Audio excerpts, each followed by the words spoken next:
Hi everyone, my name is Neil. I'm one of the organizers of the Interactive Reading Group along with Anirudh, Jay and Karina.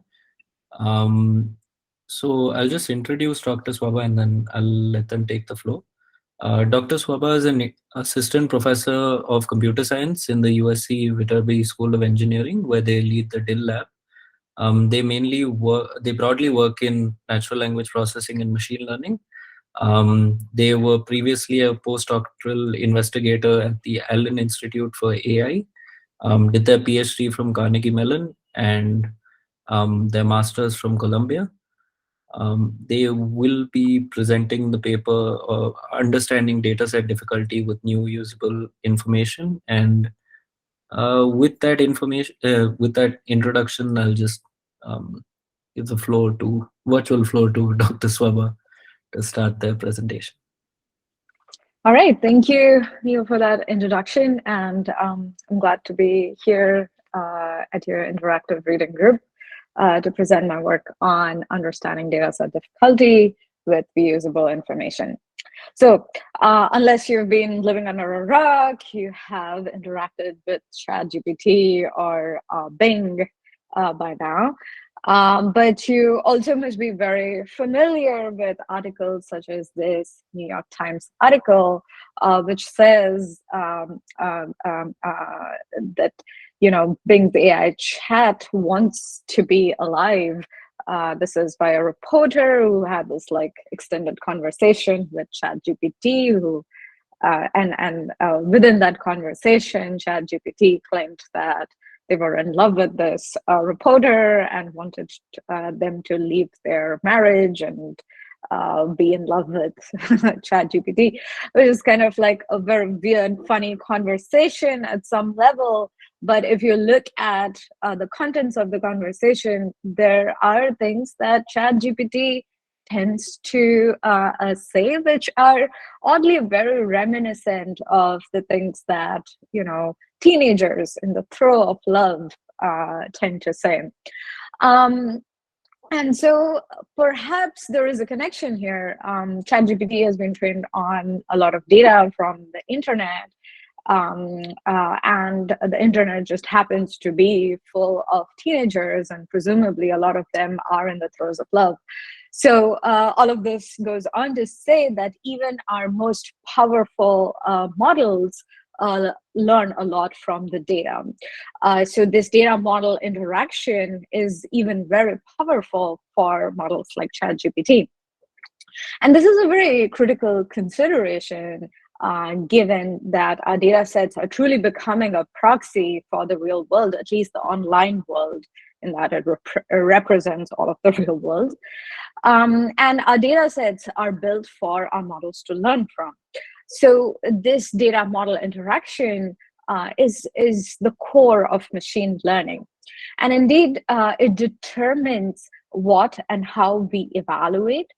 It contextualizes our deployed models in the data that they were trained on. This interaction also forms the basis of the problem design. We build our data sets having some sort of a problem design in mind, and that is exactly the problem we teach our models to solve. So the conception of the problem even happens at the data model interaction level. And finally, something that's relevant now is the detection of biases and how to mitigate them, which also happens in some form of data model interaction. So given the centrality of this data model interaction in machine learning, a very key question is, how can we measure how valuable a data set is for a model? Now, one way in which people have gone about doing this is by looking at leaderboards, where you track the performance of different models on the given data set over time, and if this performance at some point exceeds human performance, then we believe that the data set has now become very easy for these models, and if it is sufficiently below human performance, then the data set is very hard for the model, and so on. But the key question is that are these kind of aggregate measures, such as accuracy, some kind of performance, are these telling us all that we know of, want to know about the difficulty of a data set? For instance, it doesn't tell us why a data set might be difficult for a model. So leaderboards leave something to desire. They're designed for comparing different models on a given benchmark, but they're not designed for fine-grained understanding of this data model interaction to tell you what the difficulty of a data set is for a model compared to another data set, and so on. So to try to answer our question of like understanding this data model interaction, let's revisit at a very high level the learning process. So you start with a model that is exposed to a data set, and then you have a trained model that knows something from that data set. Now, how much did the model get from a data set that it wouldn't have otherwise? If it got a lot, then the model can use that information towards the task that is represented in the data set, and the data set is now very easy for the model. However, if the model didn't learn much information from the data set, this data set continues to be difficult for the model. So in other words, to understand this data model interaction better, we need to measure how much usable or actionable information is there in the data set for the model, right? So how do we do this? So one answer was actually offered back in the, I believe in the 40s by this guy, who you might recognize as Claude Shannon of the Shannon Mutual Information Frame. So Shannon Mutual Information gives us a measure of changes in entropy when conditioning on a new variable. So very, very roughly speaking, here the new variable is our data set that the model has exposure to. And so you might think like, okay, maybe we can compute Shannon mutual information to understand how much usable information there is in the data set. However, there's one very key problem. Shannon mutual information assumes infinite computation. So to compute this mutual information, you have to assume that like you have access to every possible kind of function that's out there, which can be arbitrarily hard. So this makes it extremely hard to compute in higher dimensions, which makes it not a great fit for the question we want to answer.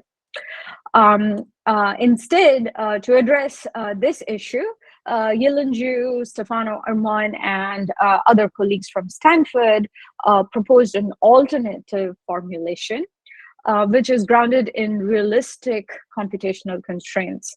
So they consider a restricted family V of functions under which the predictive information is less than or equal to Shannon's mutual information. So here V is a restricted family of functions, and it considers a subset of all possible mappings from the variable X to the probability under the variable Y, such that the mutual information under, or the predictive information under this function V is less than Shannon's mutual information. So now, for those of you who are familiar with mutual information, you might think this violates this data processing inequality. However, data processing inequality is not super appropriate in machine learning, where we do representation learning to learn very complex, high-dimensional representations of data that help us predict target variables of interest very easily, as opposed to other representations. So, and the other thing about the inequality here is that it is there can be an equality when V is equal to the set of all possible functions. In that case, in that extreme case, when the equality holds, V information is the same as Shannon mutual information. So you can think of it as a special class of mutual information, or a special formulation. So this quantity is the V information, and V is also a restricted family, but it's also a predictive family of functions, and it is a family of functions that the model or the agent is allowed to use due to computational or statistical constraints. Okay, so why are we considering this? Remember that Shannon's mutual information is not computable in higher dimensions. So the key motivation behind using this particular specialization of information theory is that it can be estimated with some guarantees as opposed to Shannon mutual information. All right, so let's look at look at this a little more formally. So given an input X and an output Y, and the model family V, which is this predictive family which maps X to the probability under Y, the first term to consider here is V entropy, which is given by this formulation. So essentially, you're finding here a function F in that whole class of family of functions V, where you're predicting a probability distribution over Y, given no input, or given the null input, which is the null input here. So this quantity, this V entropy, actually represents the label entropy for a data set. And yeah, I didn't mention this earlier, but throughout this talk, we will be considering only text classification settings, where you're mapping some text X to Y. It doesn't have to be text, but it has to be a classification setting where you're going from X to Y, as opposed to a generative setting, which requires some special considerations that we won't be looking into. All right, so that was the first term to consider. The second term is this conditional V entropy, which is given by this formula. Now, this might remind you very much of what you see during training in a typical classification setting. Here, the overall goal is to find this function F that maximizes the log likelihood of the labeled data given the input. So this is something that should be very familiar to you if you're familiar with machine learning, and this is something you can compute as you are training a classification model. So considering these two entropies, the predictive V information is then the difference between these entropies, the V entropy and the conditional V entropy. And this predictive information, which we call V information for short, can also be seen as this V usable information. So how much usable information is there that helps us predict this Y given this X. So since it's based on these entropies, the units are in bits or nats, depending on the base of the logarithm you use. And the key thing that we will be using for the rest of this talk is that when this quantity is very high, it means there is higher V usable information that helps predict Y given X. So hence the data set becomes very usable by the model, and therefore is now easy for the model. So higher V information indicates an easier data set. Hi, excuse me. Yeah. Yeah, I think there are some questions in the chat. So first question is by Preetham. How much usable information is there in the data set or model? It's by Preetham Kadasi. Yeah, sorry no, if I'm I want pronouncing to the ask, name. like, when you said how much usable information is there, do you mean the usable information is there in data set or model, to which you are referring to? So V is the model class, and under that model class, we are going to find out how much for that model class there is usable information in the data. So it is like a data model dependent quantity. You cannot talk about just the data or just the model. And in the paper, we do have like some results that show like for many different related model types, this information might be consistent, but it is in general telling you something about information in the data that is usable by the model. So it's a data model dependent quantity. Thank you. Andrew has a question. Andrew, can go ahead. Yeah, thank you. So do people go about deriving the unusable information? Like, can that be pulled out of here? Is it sort of like simple arithmetic, like 1 minus the predictive information or something like that? Yeah, that's a very good question. Yeah, I mean, it's kind of like if you just turn it around, like forget this reusable information framework. So if you go back to the mutual information framework, that corresponds to, I don't know, whatever is the opposite of mutual information, which I don't know if people look into that, but I think your question is trying to like have like some upper bound on the total amount of information in the data set, of which some of it is reusable and the rest of it is unusable by we. But the problem is that like it's very hard to get that upper bound. So to quantify that unusable information can be very difficult. So far in the theory, what we have are these estimates for how for bounds of how good the usable or how reliable these estimates for the usable information might be, for which you should check out this paper by Yil and Drew et al. But that question is a little hard to answer. I also had one question. So this is a general text classification setting, and it's not a general sequence to sequence setting like a domain, question answering setting, right? It's only for the, right now we are restricting to the text classification, even mentioned in the talk. It doesn't have to be text classification, by the way. So the empirical results, everything we have are for classification settings. And it could be any kind of classification, image classification, or any kind of classification settings where you have like a finite world of decisions that you are finding the probabilities for. And to be completely fair, this is not very incompatible with a question answering style of setting, which is more generative.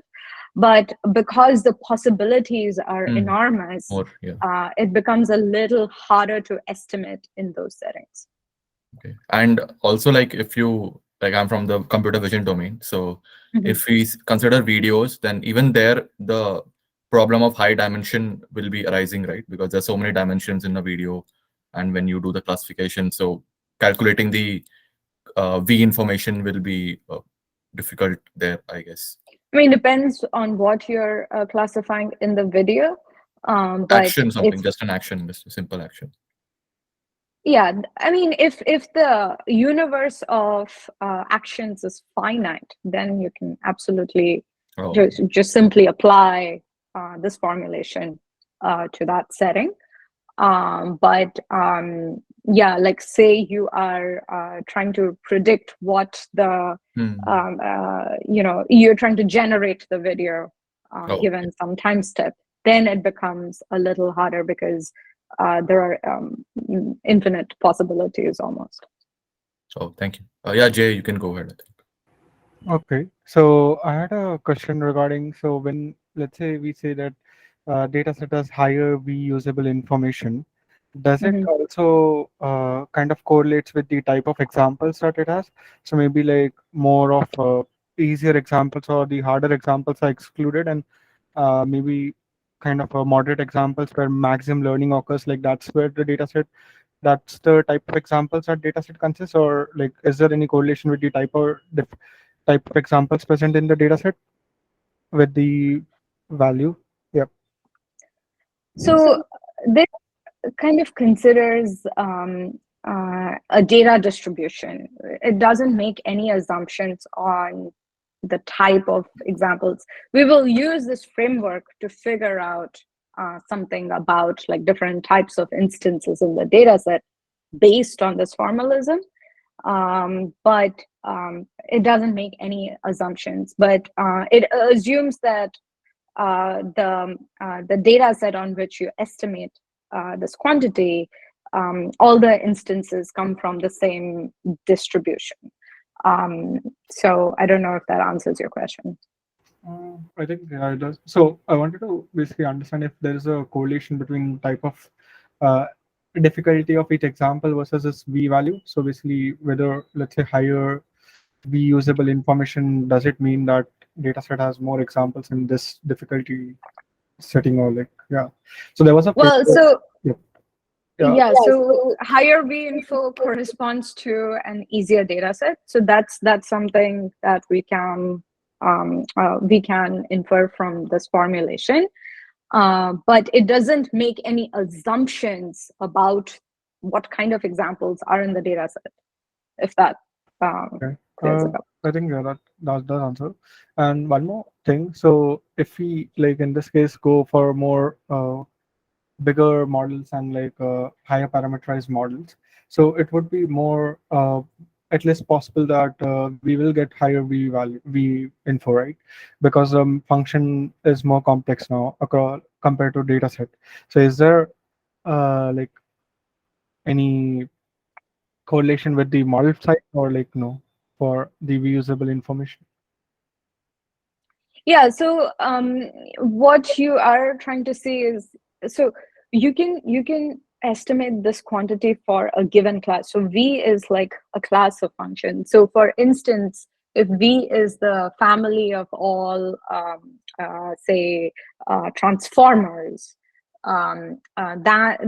those different kind of transformer models can be computable. But if one V is like a very, very tiny transformer model, whereas you have another V which is like an extremely large transformer model, yes, then the amount of usable information for that one particular data set will be high. And you should just wait for the rest of the talk to get a better answer for this question, but I'll show some empirical results on this. Okay, thank you. Swabha, there's one more question by Paris. It's quite relevant before we move forward. So is there an intuitive way to understand what it means to have a null input to the function f in the V entropy? Yeah, so this V entropy, which is this null input, or the entropy you compute under a null input, actually corresponds to label entropy. So this is what you would get, which gives you the probability of like or the log probability under like a majority baseline. Given nothing that you know about the data set, just the distribution of labels, what does that tell you?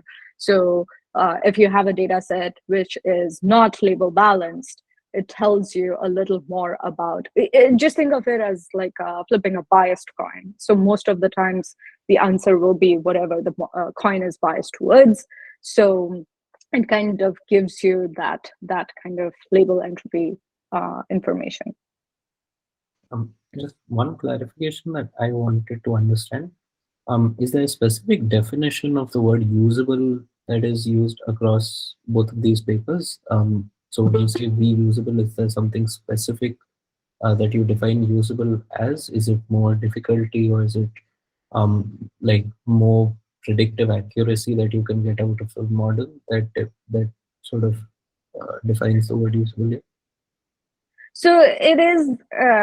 So this term usable is for like an intuitive understanding of how much if you understand information theory, it tells you something about how much information is there in different quantities, right? So usable information makes sense when you are considering a certain family of functions, V, at least in this context. And for that model family, V, how much usable information there is means how much much use can the model make out of the data that is provided to it, to the best of its capabilities. So you are considering the best possible function F in this family V, and as you can see from these infimums. Given that best F, how much usable information can be extracted by that function F, which helps predict Y given X. And that's the kind of intuitive understanding for usability. Sure, thank you. Can I move on? Yeah, fine. Okay. All right, so there are some key properties under V information. The first is non-negativity.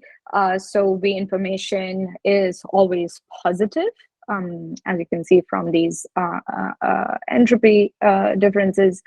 There is something about independence that is a key property. So if these variables X and Y are independent, then the predictive V information will be exactly 0. And finally, this is a kind of a question that came up earlier. So V information tells you something about the entire data distribution, not just the training data set. So in most settings, you assume that the training data set is a sample of the entire data distribution, because we don't have access to all the possible data instances. So we take a representative sample. But what V information tells you is hopefully that it can be a good estimate of the entire data distribution, not just that of the training data set. So there are certain things we need to take care of as we are estimating this V information. So the first thing is we have to take some care against overfitting. If we are training the model to overfit the training data, then it tells us something about the training data and not about the entire data distribution, which is going to be an issue. And we always estimate it on a held out set. So this can be some kind of a validation set or a development set. The reason why we do this is so you can have a fair estimate.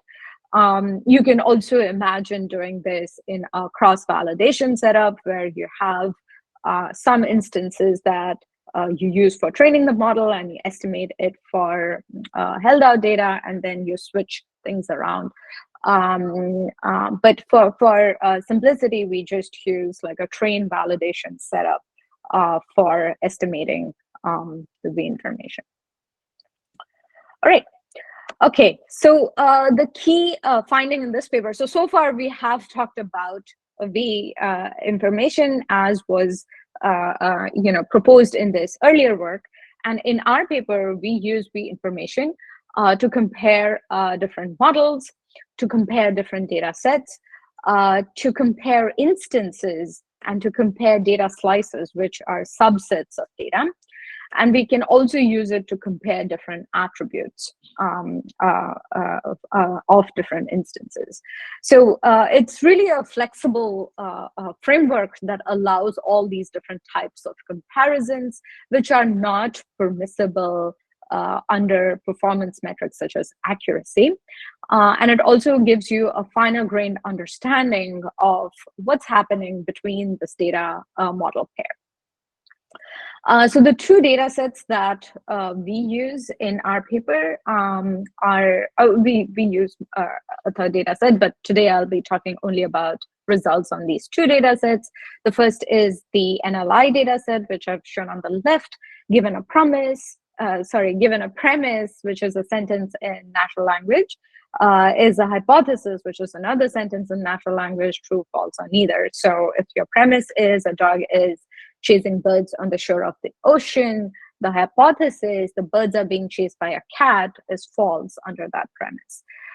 So this is the natural language inference task, and we will be using two very large data sets, the Stanford NLI and the multi-NLI data sets for this. The second task is that of a grammatical acceptability or a linguistic acceptability, which simply given a sentence tries to make the prediction if it is grammatically acceptable or not. So a sentence like Sue gave to Bill a book is going to be grammatically unacceptable by most people. All right, so coming to our first comparison, we will be comparing different models on the same task. So here we consider the V information estimate under 4 different models on the SNLI task, which are estimated on the SNLI held out set. And as you can see, at epoch 2, the model with the most V information on the SNLI test set is also the one that is the most accurate. Now, this is quite intuitive, since extracting more information makes the prediction easier. So performance metrics such as accuracy actually correspond to V info. However, as you continue training, say by epoch 10, you see that the V information has declined a lot, whereas the test accuracy stays pretty much the same.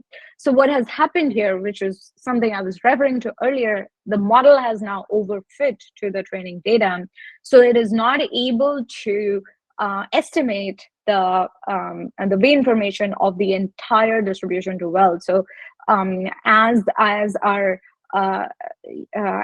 model has overfit to the training data, it thinks that the test data is like very much out of its distribution, so it becomes much harder, even though naturally the information should increase. So what this is telling us that compared to something like test accuracy, V information can be much more predictive of overfitting in a model.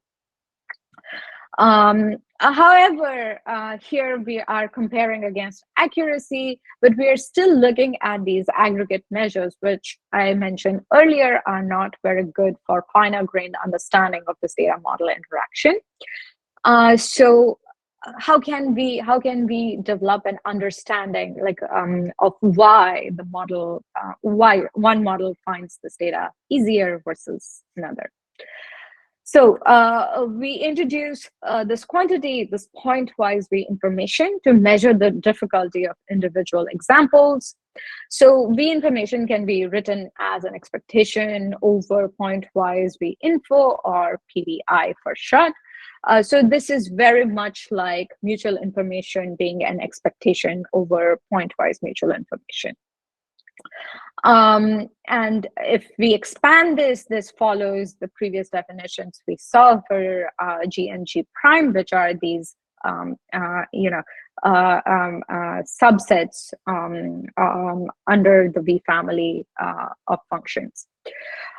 So for instance, if V here was the bird function family, G prime and G would be the models after fine-tuning bird with and without the input respectively. So for a held out instance XY, PVI X to Y is the difference between the log probabilities these models place on the gold label.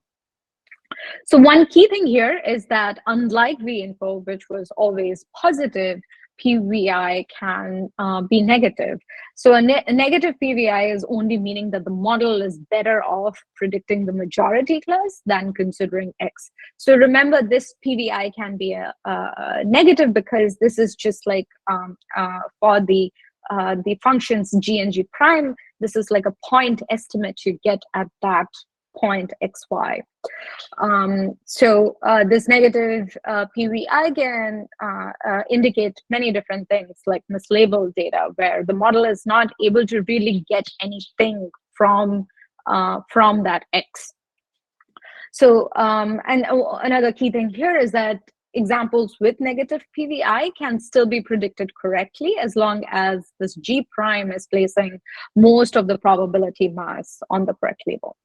So, analogous to what we saw for V-info, under PVI, we also get higher PVI corresponding to an easier instance. Excuse me. Mm-hmm. Yeah. So if we have an imbalanced data set and in which there's a minority class, so if I understand correctly, PVI will be very, very negative for it, for a minority class sample, because it's a bit difficult to estimate. Well, it depends on how good your learning was. If it is like a very powerful function family that you're considering that can accurately map your x's to y's, then you're fine. But it really depends on that estimation on the learning problem. Okay, fine. Yeah, Andrew, go ahead. So I have a question. So you can calculate this PVI, which is like the instance of the usable pair of data, and the PVI is dependent on the model. So theoretically, can't you use PVI to construct sort of like an importance sampling ratio of like data relative to models to like choose the optimal model for the optimal learning for your problem? Is that possible? Like you wouldn't have to like span, like you wouldn't have to do all the grid searches. Like you could kind of just like start it out, train it, and then sample as you go, and then like turn things off when they're like not good, right? Yeah, absolutely. You can do that. The only issue is that like this depends on you training the entire model. So the estimates that you get as you haven't fully trained the model might not be the final estimates that you get. So you might have to do this like in some kind of a pipeline fashion, right? Like you have to train a model to get that accurate PVI estimate. And then you are doing some kind of selection based on that estimate, which you use to train your final model. So that's something you can absolutely do. Paras has a question. You can unmute yourself, Paras, and ask.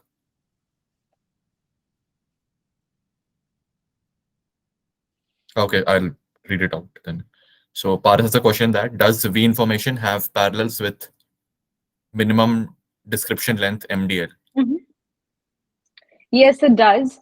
But the way minimum description length is estimated, especially if you consider certain implementations, it can be very order dependent. So the order in which you see these different examples plays a big part on this minimum description length. Because otherwise you are trying to enumerate all possible orderings. So you have to like make some assumptions about how you're batching different examples. But nothing in our formulation of estimating V-info or this PVI is order dependent. So that's one key difference, which makes our framework a little easier to use. Okay. Then Preetham has a question to Paras. A follow-up question to Paras. Like, can we do the same for the label distribution instead of hard labels, like soft labels? Can we do the same? No, no. What I meant to ask is like here we have considered hard labels for training. So instead of hard labels, can we do for like can we consider label distribution for training, and then we can we find out this V information PVI? Yeah, I think that should be pretty doable. Yes. Yeah. And Andrew has a question. You can unmute yourself, Andrew. Thank you. So I want to take a step back real quick to the question that I asked, where you have to train the full model in order to generate the PVI instance. But in your previous graph, you showed that like 2 epochs of training basically had the most information. So Do you actually Yeah, have to like but train your model fully to like generate a reliable PVI estimate? No, so this is not the right graph to consider to be. Oh, I went back too many slides. Oops. Yeah. So this is not the right graph to consider. So in the paper, in the appendix, we have a graph that looks at what is the value as you continue training. And you can see that the training, it roughly stabilizes after a certain number of epochs. So this, you won't know when you are in epoch 2 what will happen in epoch 4. And something that works for this SNLI data distribution may or may not work for other data distributions, which is why for you to have a good understanding of when to stop is kind of tricky. You should be very careful of overfitting and so on, which is why I mentioned you won't know when you're in training when to stop. But I mean, people have done so the thing that you mentioned is very similar to what people have tried for things like curriculum learning, which kind of runs with a somewhat, you kind of assume that the estimate that you have so far is reliable for you to, pick certain examples that you prefer over others for training, and that should be doable. And then people have also proposed different limits or, estimates on how accurate these curricula can be.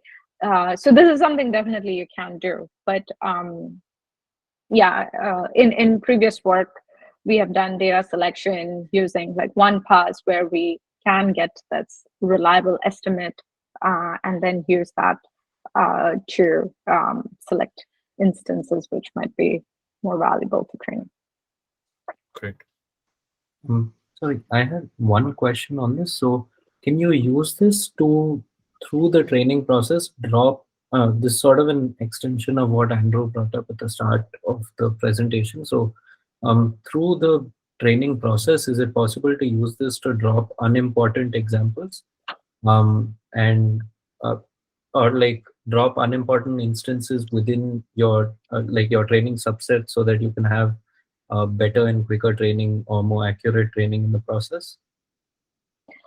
I don't know what exactly you mean by unimportant. If you mean the ones that have a very high PVI that kind of make the instance easier, that's something you can do. And I believe that is very, very similar to the previous question, but I wouldn't call it unimportant. Sure. Okay. So I have another question. All examples are important, right? Even hard to learn and ambiguous examples are also important. Yeah, I'm not making any statement about how important an example is. No, I am just asking you. They are all important for training, for generalizing to out of domain data. Out of domain test data, like in dataset cartography paper, you have mentioned that, right? Yeah, so what's the question? No, I want to ask all these examples are important only, hard to learn examples and ambiguous examples for learning.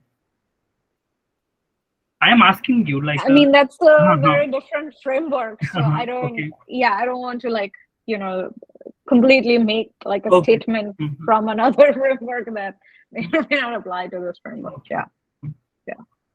There's a question by Agrima. Agrima, can go ahead and ask. Unmute yourself and ask. Thank you. Hi, Dr. Swabha. Quick question. So this framework can be used when we are, let's say we have a bunch of models and we are comparing a bunch of data sets as well. So we can use this to say, make some commentary around, well, in this data set, these were the kind of example inputs or exemplar inputs, which model A found the most useful for its training and model B found most useful for training. That is permissible, correct? You're saying like you want to do comparisons with both models and data sets together?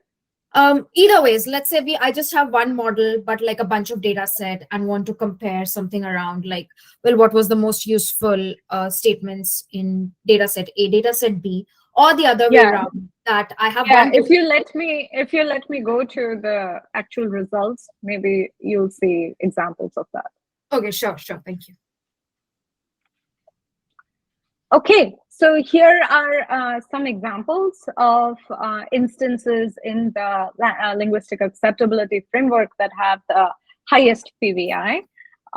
So what we see here is that, you know, a lot of these examples are actually somewhat ambiguous, and there were a lot of examples in even these top 10 lowest PVI instances where we see that the label that was assigned in the data set might have been incorrect, such as Cynthia Chewed is labeled as an ungrammatical instance, but it could be true in a lot of instances where the context of what is being chewed is specified beforehand. So this suggests that PVI could be used for identifying some mislabeled examples. It's not a perfect map, but it seems to be a good enough indicator. All right, so comparing data sets, this should hopefully answer one of the questions that were asked. So higher PVI corresponds to an easier instance, remember that. So here we are looking at how difficult are all these instances or all these data sets with respect to a BERT-based model. So we consider two different NLI data sets, SNLI and COLA, SNLI and multi-NLI, and a linguistic acceptability data set, COLA. And we see that, and the reason we are able to do this is because we use the same unit of comparison, bits, or in this case, NATs. And here what we see is that given the average PVI of COLA is much lower than that of multi-NLI and SNLI, COLA seems to be harder for this BERT-based model than multi-NLI, than SNLI. So SNLI is the easiest. So even within two data sets that address the same tasks, that of natural language inference, you can do these kinds of comparisons by computing this average PVI. We can use this V-information framework to compare different instances. So if we look at the same three comparisons as before, the dashed line indicating the average value. And here we are indicating in different colors the correctly predicted instance and the incorrectly predicted instance. So if you were to instead use accuracy, it would give like one value for everything, but here what we are getting is like a finer grained distribution of this correctly predicted and incorrectly predicted instances. And we see that the distribution of PVI for correctly and incorrectly predicted instances in each data set have a similar point, roughly around 0.5 bits, where the instances start being predicted incorrectly across data sets. So, you know, around this 0.5 mark is when you see that instances are starting to get predicted incorrectly. And this is true even though there is like a different label distribution. So SNLI and multi-NLI have 3 labels, this COLA has 2 labels. So this kind of, you know, is resistant to like the overall label distribution of the data set. All right. So moving on to comparing data slices, here what we are seeing is for this NLI task, we are looking at different subsets of NLI depending on token overlap. So we are binning examples based on how many different tokens are overlapping between the premise and the hypothesis. And we see that when there is a very low overlap between the tokens and it is an entailment case, those instances tend to be very hard for the model. Low PVI is harder. So those tend to be very hard for the model to predict. On the other extreme, you have instances where the model is trying to predict a contradiction, but there is a very high overlap of models of tokens between the premise and the hypothesis, and those instances also tend to be hard. So this is kind of giving us a finer grained understanding about certain subsets of each class, which can be more difficult than others. And as a final comparison, we will go into comparing instance attributes, where we see that applying a certain transformation tau of A to the input X to isolate an attribute A makes it possible for us to compare the the contribution of that attribute, because we can say that the V information under that transformation can be higher than the V information without that transformation. Now, remember that this data processing inequality is not permissible under the Shannon mutual information, where these quantities are exactly the same regardless of the transformation. But because this V information allows for a special formulation, you can say that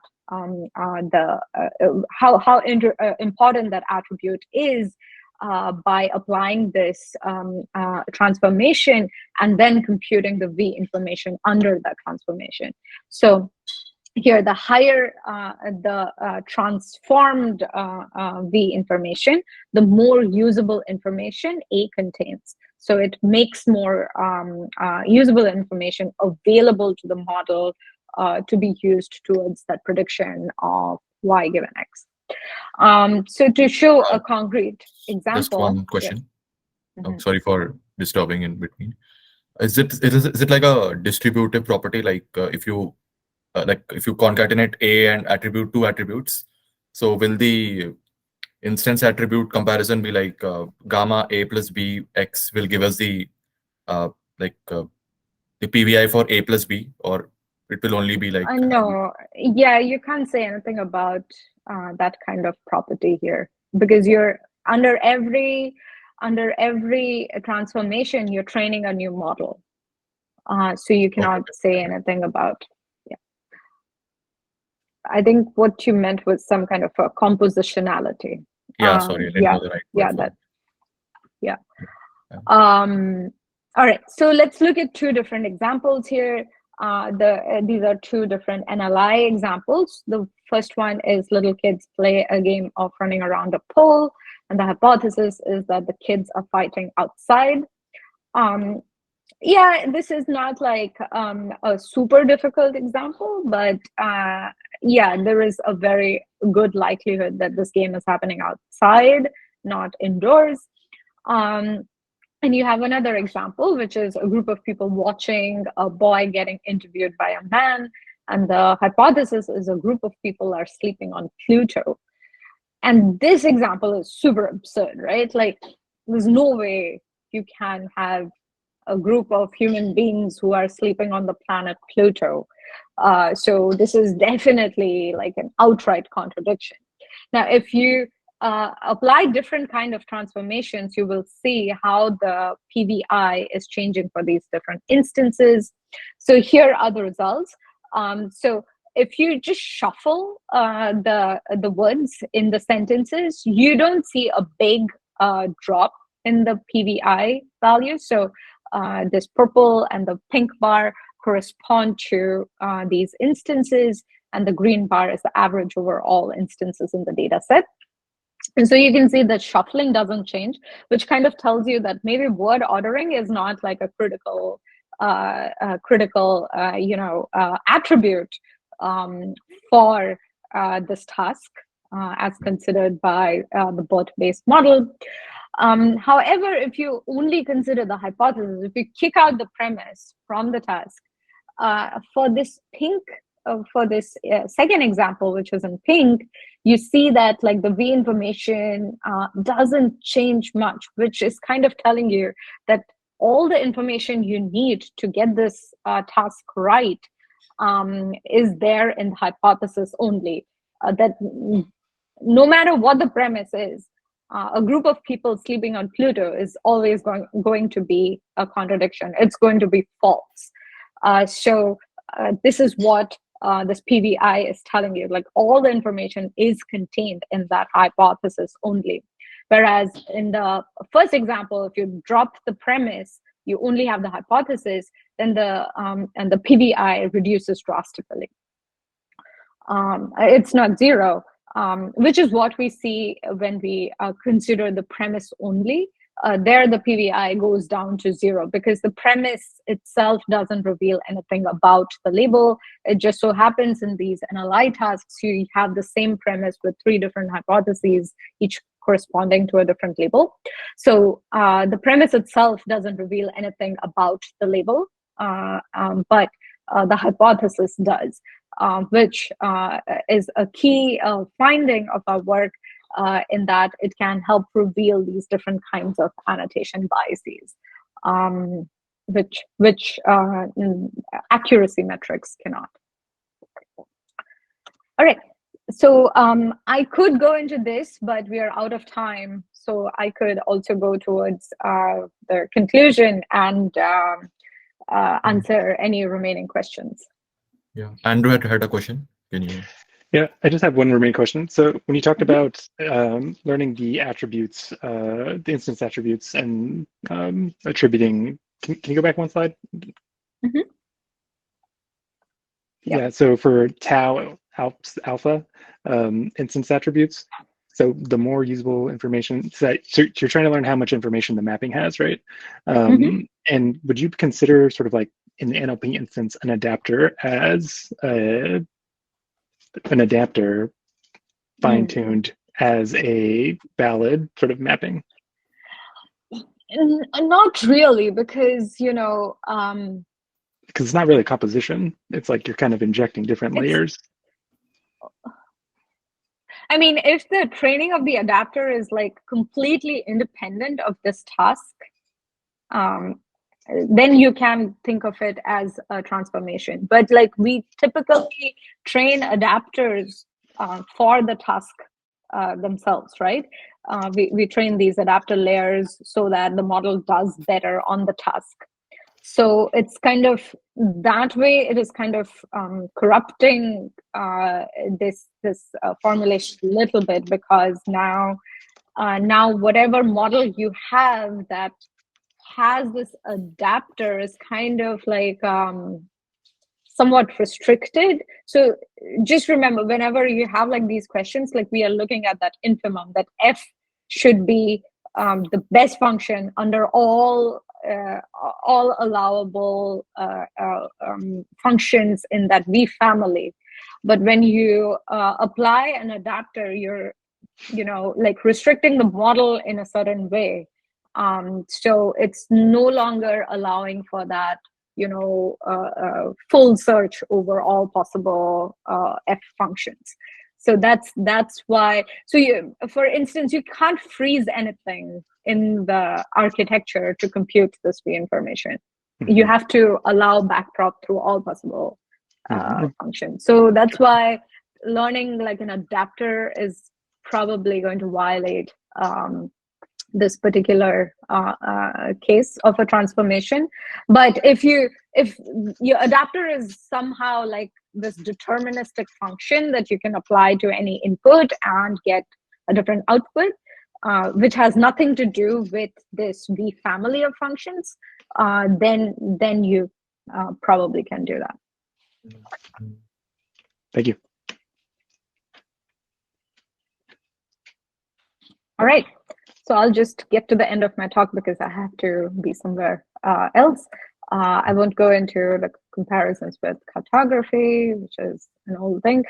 So I'll just quickly give you some work that we have done, which builds on this reinformation framework, where we build this a metric that can evaluate different rationales using the information.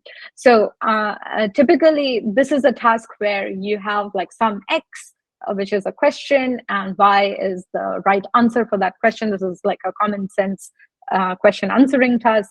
And the model is tasked with predicting or like also proposing some kind of an explanation for why this should be the right answer. Now, what typically models will do compared to humans is that they will simply join the question with the answer, and that becomes the explanation, like you see in this R1A. So the question is, what kind of people will someone who is in charge of a project look for? And the answer is have knowledge, or people who have knowledge. And R1A simply combines the question and the answer into an explanation. Someone in charge of a project will look for people who have knowledge, which is not really telling you anything about the common sense reasoning that should be involved, as opposed to the human explanation that tells you that like having knowledge means some kind of understanding or skill that you get from experience or education. So which is kind of like it's connecting the question and the answer. So so we wanted to predict, or we wanted to design an evaluation metric that can take into account this additional information over some kind of a vacuous baseline, which simply combines. And so this also falls into this information theoretic framework, where we have, in this case, our null baseline is the one that does not take into account this kind of X and Y. It just, or any kind of background reasoning about X and Y. And the other one that contains this baseline takes this X and Y into account. So how much extra information is the model bringing in when it's writing an explanation about this common sense reasoning can be determined by looking at these two quantities. And it turns out that our metric is actually very sensitive to the presence of extra information. I kind of glossed over a lot of details in describing this metric to you, but if you're interested, you should check out our paper, which is on arXiv. And with that, I will just end my talk by telling you that this reinformation happens to be this conceptual framework that allows fine-grained efficient comparisons for data set difficulty. And I want to thank my colleagues, Kevin and Yejin, for working with me on this paper. Thank you.